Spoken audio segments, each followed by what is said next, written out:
Hey there guys, welcome back to the Inner Circle. My name's Jay and today I'm looking at something a little bit different to what I've usually got on the channel. Now some of you may have heard of this already.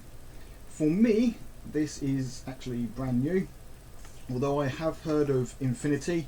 I've seen it around before and I was never quite tempted enough to go and get into it. But with the release of the new Kill Team 2.0 by Games Workshop, I wanted to look at something new in the terms of skirmish games. 2.0 Kill Team looked good until I looked into it a little bit more and decided that it just wasn't quite for me. Obviously there's going to be those of you out there who disagree and say it's a great game. That's fine, you know, that's your opinion. But for me personally, Games Workshop seem to have made it a little bit too complicated with the weird measuring stick and the measurements and stuff, and the idea of the commandos, the Orc commandos that came with the new box set and the Death Quarter Krieg. They both looked great. You had kill teams that you could, you know, with different specialties. You had a sniper, a comm specialist, a demo specialist, you know, heavy weapons guys, and you know, such stuff as that. And I wanted to create a Dark Angels team. Only looking at the compendium, Dark Angels kill team basically consists of a combat squad of intercessors. There's no real specializations within the teams. Now I am on the understanding that that is just temporary, and that as army or faction books come out for each faction, that they will get specialist options where you can build a better kill team. And if that is the case, when that happens, I will look into getting kill team again and going with, you know, having a look at kill team. Anyway, as I said, it just wasn't for me. I did pre-order it, but I've ended up cancelling the pre-order, and I was looking for something different for skirmish games. And I knew about Infinity, and I was looking it up, and found that they've come out with Code 1. Now this has been out for a few years. The Code 1, I think this is now the second box set, maybe the third box set. Sort of starter pack or battle pack as they call them. You can see down here. And what it essentially contains, and we'll go through the contents in a bit, but what it essentially contains is two armies, this basically kill teams, some thick card terrain.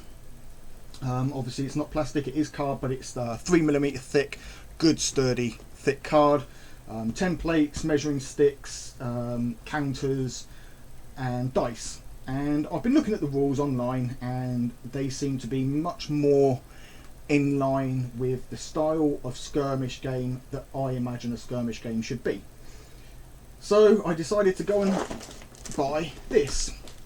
Now this entire set cost me £80, and in my opinion that's not a bad value for money. If you look at the kill team for Games Workshop, yes, you have a full rule book in there. You have the 2 squads of 10 men, these you only get 7, and you have a bunch of plastic terrain, so it's kind of better, but value for money. These are metal figures, and you know, it's around about the same. You get a few models less, you don't get the plastic terrain, but you do get this really nice pre-made terrain, so it saves a bit of time on having to paint that kind of stuff up. There's also extra terrain packs that you can buy in expansions and stuff. But whilst I was looking at this one, I found out that on the 27th of this month, August 2021, they are releasing a brand new box set with 2 new armies in it. So I went ahead and ordered that as well, pre-ordered that. So in a few days time after this video, there'll be another one. Now what I'm going to do is do this Infinity Code 1 as a little series, and depending on how popular it gets, I may expand it, and I'll do little videos explaining exactly what Code 1 is and how it leads into the more the larger, more full game. which has expanded rules, and you know, it's a little bit more complicated, but Code 1 is designed as an entry level into the full game, which for me works brilliant. I'll get to play this with my son, try it out, and if I like it, then I can move on to other ones. And what I'm going to do with the series is I'm going to do painting videos on the models that come in this and how I paint them up.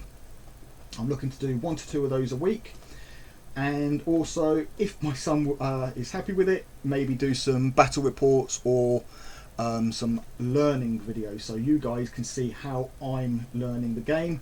And if you're experienced with Infinity or Infinity Code 1, then you guys can let me know mistakes that I'm making, where I can improve, and it's just an extra thing for the channel. So yeah, I will still be doing obviously 40k Imperium and other 40k stuff, but I thought I'll expand the channel a little bit more and look into some other box games as and when I can afford them and they interest me. There are a couple of others that I am looking at, and I may do a video on those, and you know, the ones that I'm looking at, and see what we get into in the future. But for now, let's have a look at the unboxing of this. So I've gone ahead and obviously pulled out the contents, and the first thing we get here is a tray of the miniatures. Now, as I said, the models, or the miniatures, they are metal. Now, I've worked with metal in the past.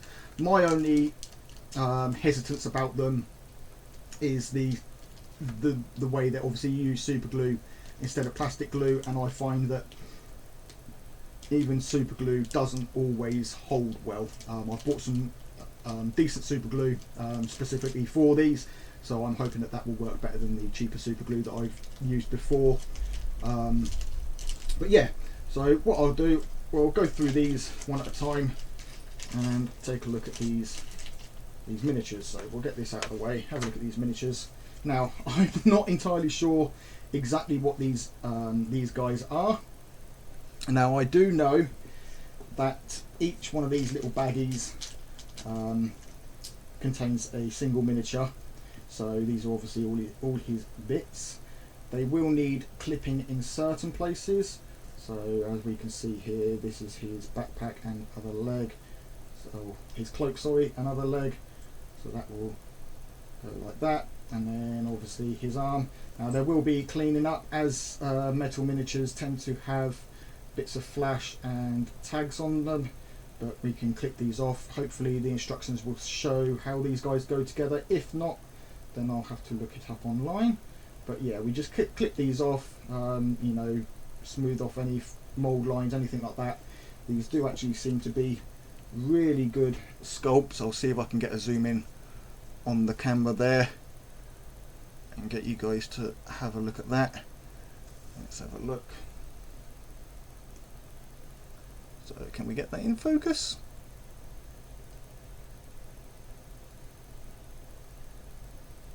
There we go.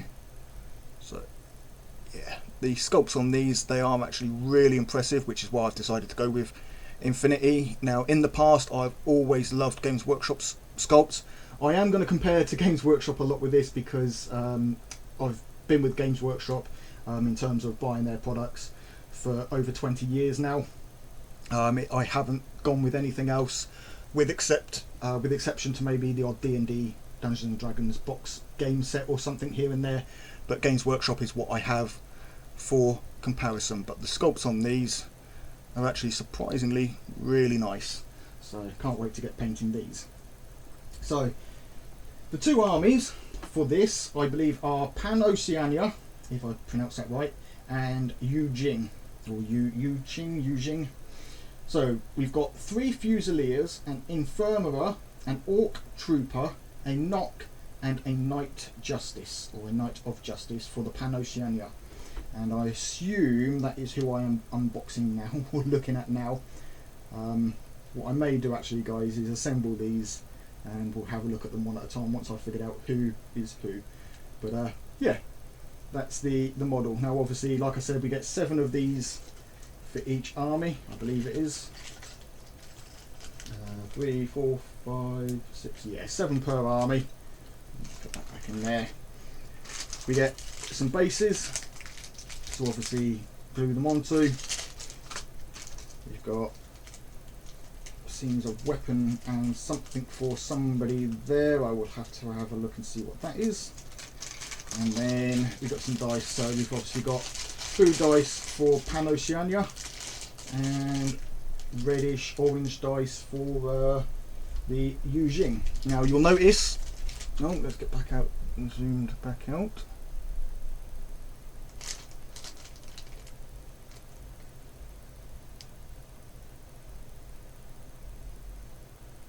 Now you'll notice that we have D20s. They are not your usual D6 dice. Everything in this game is done with D20s, and from what I've seen, like I said, I've watched some videos on YouTube, and it looks fairly fun to play. Or actually, it looks really fun to play. And like I say, everything is just using a D20. You either need to roll higher than a stat or lower than a stat on a D20 to get your results. So that's, like I say, that was the miniatures.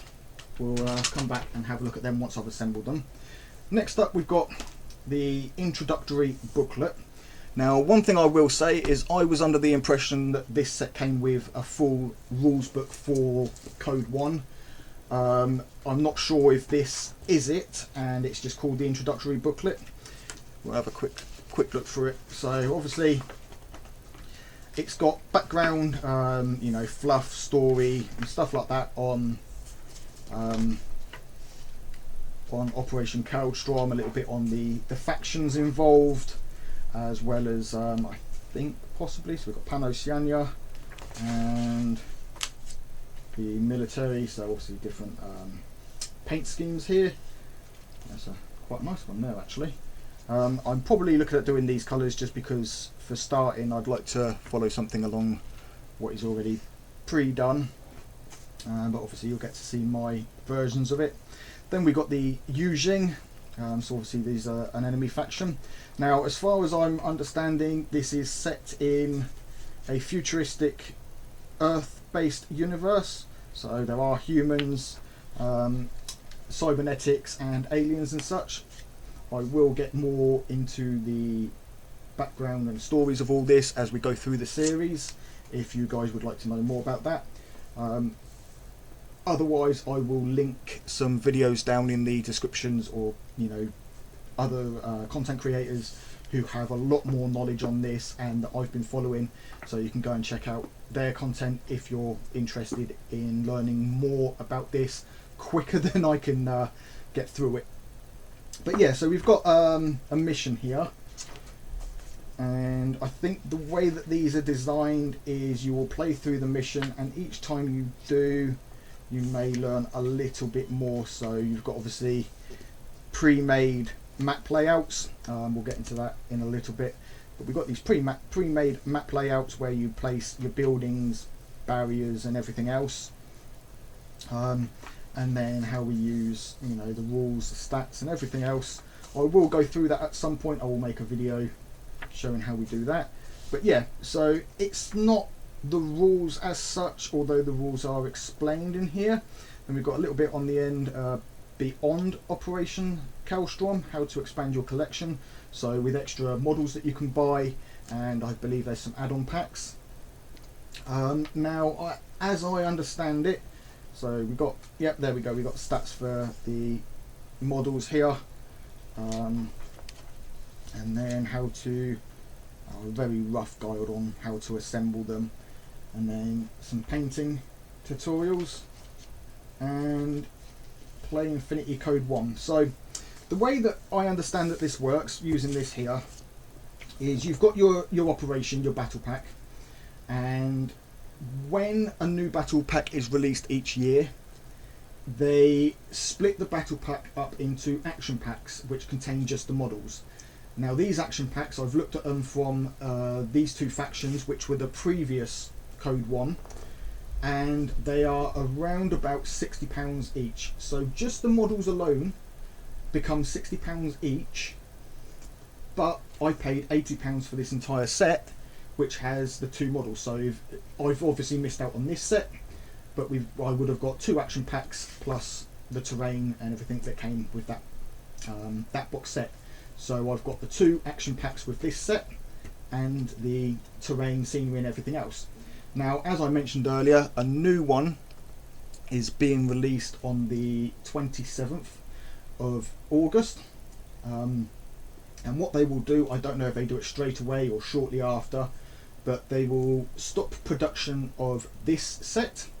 They will take the models out and make action packs for these 2 new factions, and then you will get a battle pack for basically the next version. So the following year's ones, which will be coming for me in a couple of days. As I understand it, with Infinity Code 1, there is also Infinity N4, which is the 4th version of the or 4th edition of the main Infinity game. And like I say, this is a bit more of a simplified version of it. And as such, we've only got the 4 factions here, and with the new one there'll be another 2 factions, so 6 factions that you can use within this. We are limited on the models that are usable within this. All the models, when you buy them, or all these extra packs, have Code 1 on them, and it means that they are usable within the Code 1 system. And then you can use these in the N4 system along with extra models that are usable within the N4 system, but not the Code 1, just because of the extra rules that those models use, I'm assuming. So as you can see here, there is quite a lot. As this is an older pack, obviously they're going to start stopping the Operation Kaldstrom, but I'm assuming the support packs, the remotes packs, we've got a tag pack, booster pack alpha, booster pack beta and a hero. I'm assuming that because these are still available here, we can get them here. Now looking, there isn't a beyond whatever this previous pack was, but there is a beyond Kaldstrom. So I'm assuming that that gets stopped, but you can still buy the Dire Foe. So hopefully I can get the Beyond pack for this. If not, I will be getting it for the next iteration anyway. So that's the rules there. Now the good thing about Infinity is you can get the full Code 1 rules as a PDF, downloadable PDF from their website for free, or the rule book for Code 1 is only about £11 to £13. I think I've seen it for about £11.50 something. Obviously I'm going UK money here, so yeah, about 11 or £12, and you can buy the rule book anyway, which I may do at some point if I struggle with just looking at these and using a PDF. Obviously with a PDF I can just run it through my phone, but then that means zooming in to read stuff, and it's not overly practical. I could print it off, but my printer, you know, the amount of ink that's going to cost to get it printing, I may as well just buy the rulebook. So moving on from that, let's take a look at the scenery. So I'll just go ahead and open this and we can have a look. Okay, so welcome back. So here we have the assembly instructions for the terrain. So obviously I'm going to have a go at assembling these buildings. Now as I understand it, we get 2 large buildings and 2 smaller ones. So we've got the two large buildings and yes, 2 smaller ones. You've got one on top here and one on the bottom. So I'm assuming that this is the smaller building, this is the larger building. Obviously they're identical, but they are double-sided, so you can just flip them round and you've got the other side. Although I'm not too sure how that would work with the way that this is designed, but we'll have a look.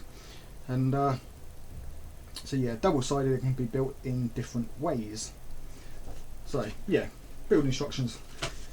Next up we have a fold out. Now this isn't going to fit on camera because it is large. I do believe this is 2 foot by 2 foot. Or is this 2 foot by 1 foot? 2 foot by... Well, it's a decent size. I think it's 2 foot by 1.5 foot. Something like that. So yeah. Or 2 foot by just over 2 foot. But we've got this really nice mat. Now it is only a paper mat, so obviously I have to be a bit careful with it. You can buy what they call mousepad mats. I don't know if the company that make this, which is Corvus Bellis by the way, I don't know if they make mousepad type mats, but I know that other companies do make mats for this. So yeah, obviously we've got this and we can place our buildings down on top of it.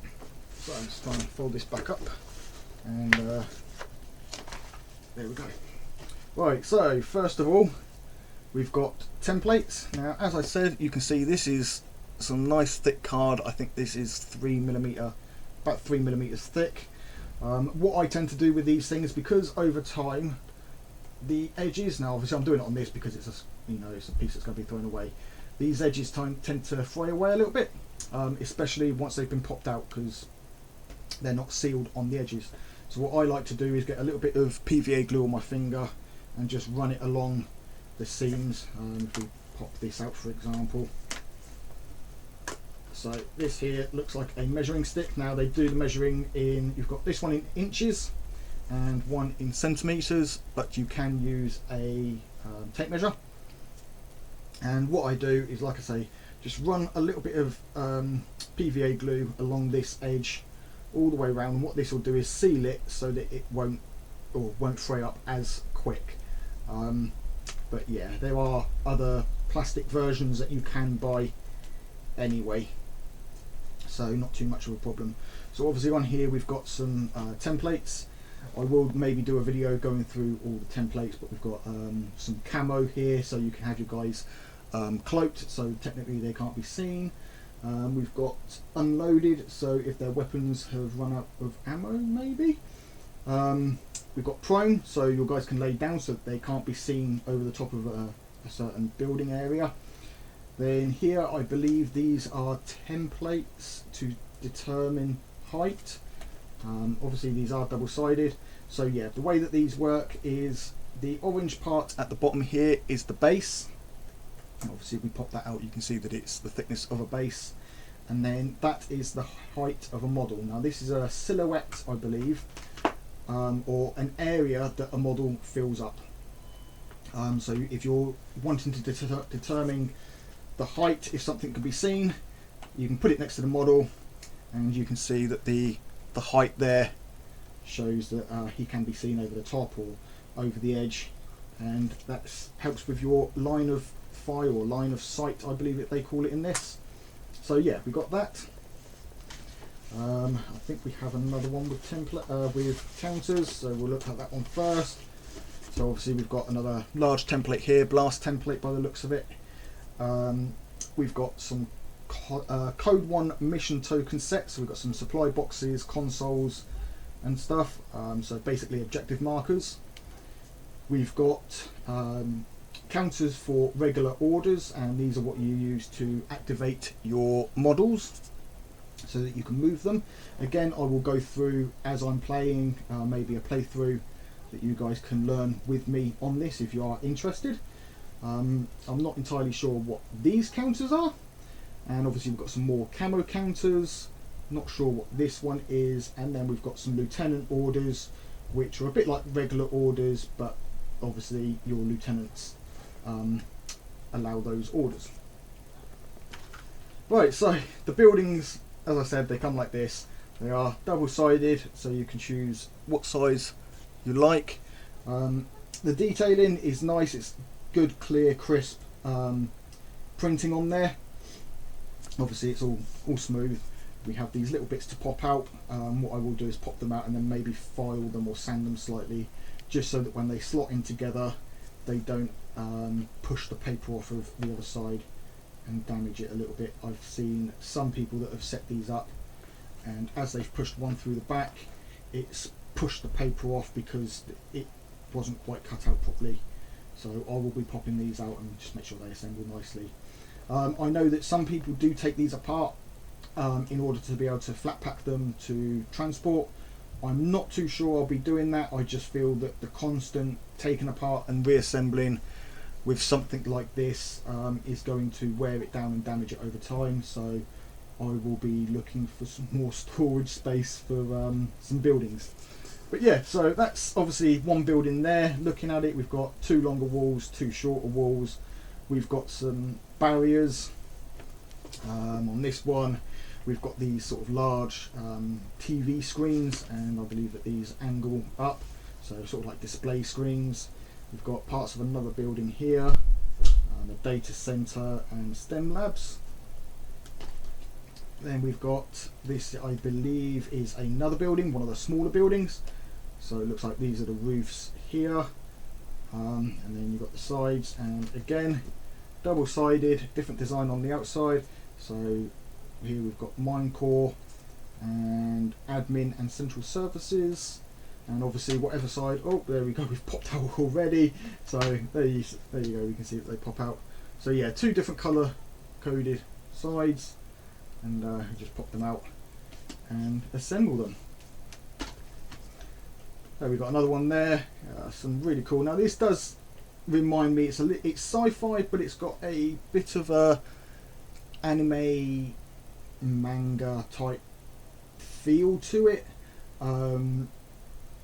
It's not so much a grim dark sci-fi like Warhammer 40k. It is a lot more of your sci-fi TV series of the 80s and 90s kind of thing, which is really cool. You know, you don't often see that, so it's a more high-tech, cleaner, futuristic type game. Well, these pieces fall out nice and easy. So yeah, these are the buildings, and like I say, they fall out so easy. I mean, I'm barely touching them and they're coming out, which is really good, because obviously it means that there's no tearing as pieces are stuck. You know, sometimes you'll get a piece that will be stuck, and as you pull it, it tears into it, and you lose, you lose some of the detail. But yeah, so that is Infinity Code 1 Kaldstrom.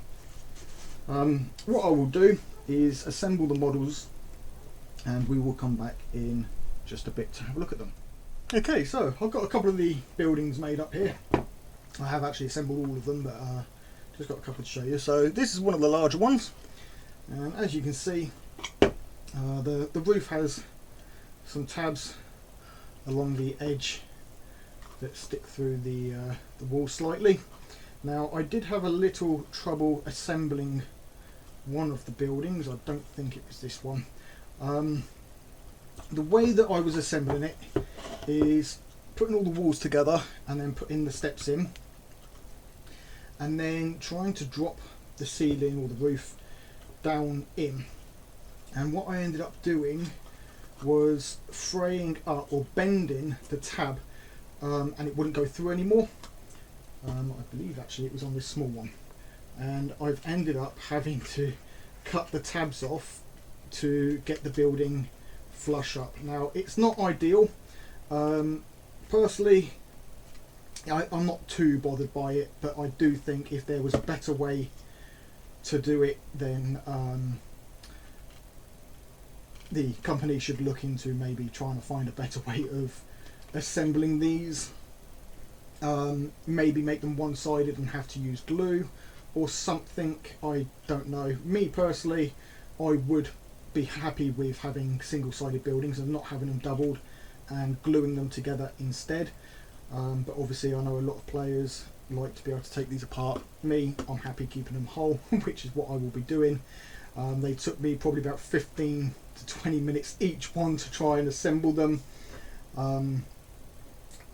Don't let that put you guys off if you're looking to buy this. That's just my experience, and being clumsy, I'm sure I'll get better at it as I go along. Like I said, the larger buildings were a bit easier. The smaller buildings, the tabs just folded up, and you can see one here.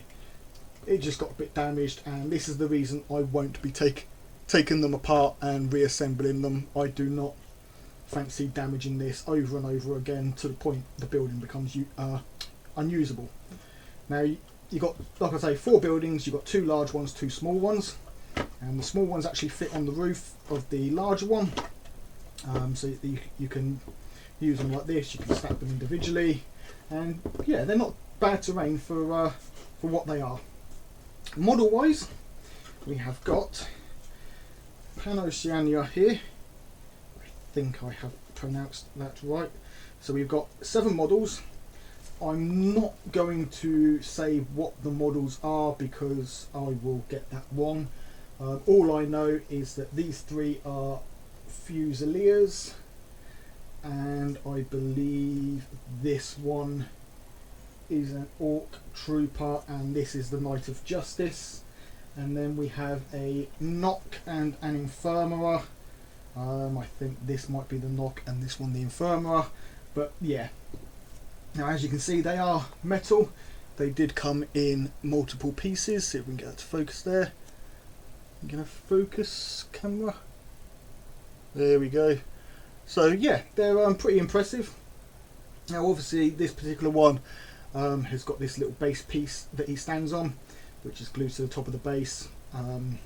His legs glue on, his body glued to his legs, his arms or his cloak and an arm, and yeah, various pieces. Assembly wise, not too difficult. A little bit of fiddling around with some of them, not wanting to go together or stay together. We've got ones like this where you can see he's got a little bit of a gap in the back here, but some green stuff will sort that out. I think with this particular guy I did have to bend his legs a bit to get his leg or his foot to touch the ground. Another mistake that I did make, and this was my mistake. Now on this guy you can see that he's got a slotter tab. This is obviously attached to his feet, and these bases I thought they were solid, or at least they are solid. There's no slots there, but you've got this cross. Now I didn't realise, but apparently, and it seems I may have missed it with that area as well, apparently you cut out a slot to slide these in. Now me, like the idiot that I am, went and on some of the other ones clipped this slotter tab off, and so that the feet were glued into the base. It wasn't until I came across this base as my last base, funny enough, that I noticed it had a little manufacturing defect where the top had been made a little bit too thin, and so there was a hole there, and there was also a bit of a longer hole along here. And it was then that I realised you can actually cut that area out, slot the slotter bases in and glue them. So if you guys are doing assembling these, don't cut these long tabs off. They do fit into the bottoms, you just cut the slot and they'll fit in. Now these bases, they also come with a little marker identifying the front facing position. So obviously when I was gluing them on, some of these that didn't come with the tabs, I've glued them making sure that their body is facing towards the front, even if their head isn't. Sometimes in the position of this one, obviously he's got the gun pointing forward, and so I made sure that that was his forward position, just to make it easier on knowing where the forward is, and then you know where the 180 marks are for his field of view. His, you know, he can see anything forward of these marks. Now these marks for Panoceania, or all these marks on the bases, I have actually painted. I've done them blue to represent Panoceania, and then on the yellow, on the Yujing, I've done them in yellow, just so that I could start playing without having to have them painted and getting confused as to who was who. So these are the Yujing ones. We've got this guy here, like I said, there's 7 of each. And we got another one there with, I believe, a combat shotgun, or a light shotgun. I think that this one actually had the tabs, and you can see, even I've already lined them up anyway with this bit. If I had cut that out and left the tabs on, or the, you know, the long tab on, that would have slotted straight in there and I wouldn't have had a problem. But they are on there well, you know, pretty well anyway. The glue is good glue. I've got both gel and liquid glue, super glue. I recommend using the liquid stuff. I tried one of these with the gel and it just didn't want to bond properly, and on top of that, with the liquid super glue, you can actually put it into the joins once they're joined, just to reseal. For example, between the shoulder blades on the back of this one, I actually dropped a little bit of super glue because the arms join, and these shoulder blades here are part of the arms that join onto the body. So just by dropping some liquid super glue in there, that actually seeps right into the join and makes it a little bit more solid. The only other thing with some of these models, such as this one with the sniper and the swords, because they're metal, they can come a little bit bent, but that's not a problem. Obviously you can see that I've straightened this one out. So yeah, so we've got a sniper there. Now this guy I like, he's got a looks like a flamethrower or something on there. Now this one is the other one that I had a problem with. His arm doesn't fully line up to his wrist properly. I actually had to bend the arm a little bit to get it to line up. This is just a problem with metal miniatures in general. This isn't just Corvus Belli miniatures, this is something that I've noticed with metal models in the past. It's just something that we have to deal with. But because they're metal, bending them very carefully, they do flex a little bit, and you can get them into position.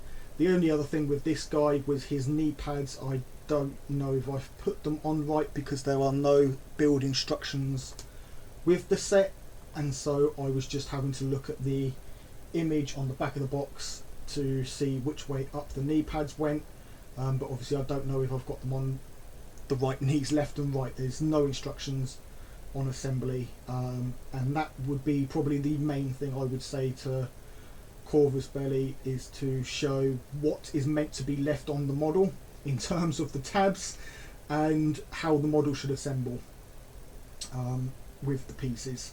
But apart from that, these are great miniatures, really nicely sculpted.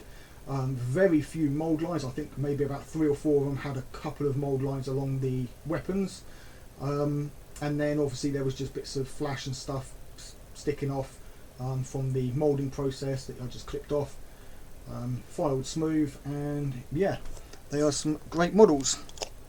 And then we've got these 3, which are the Zanshi, I think I'm pronouncing that right, and they're basically your standard soldiers with some burst rifles. So I've got them 2, and then this one as well. So 3 sort of general type standard soldiers. I think that's the right 3. Yeah, that's for the other one. So yeah, 3 of these. So yeah, 14 models in total. Now I know it's too late for the pre-orders, but I know with the pre-orders you did get some extra models. With the Kaldstrom operation, I believe there was a monk model that was the pre-order bonus, and I think with the box set that I've got coming on Friday, the bonus model, I think I actually get 2. I think it's the Lady of Fire, I think she's called, or Lady of Dragons, something like that, Dragon Lady, and some big brute looking guy. And then I think I've got a box where it gives you an extra couple of characters or models, I'm not sure. And then there's the expansion pack, which gives you an extra 6 models, 3 for each faction, with some further missions, I think. So yeah, that's the video for today, guys. So like I say, brand new game. I know very little about it, and I'm hoping that you guys will enjoy watching these videos as I learn the progress of the game, the story and things like that behind it, and you know, get into painting these models. So thank you ever so much for joining me, guys. If you've enjoyed the video, hit that thumbs up button. If you have any advice or comments on collecting Infinity Code 1, then feel free to comment down below. Tips and things like that, and recommendations on terrain and scenery. That is something that I am looking to get into, in particular MDF terrain. So I would like to start painting some of that up. And yeah, if you're not yet subscribed, hit that subscribe button. If you are newly subscribed, then a big warm welcome to you. But until next time, guys, take it easy, keep painting those minis.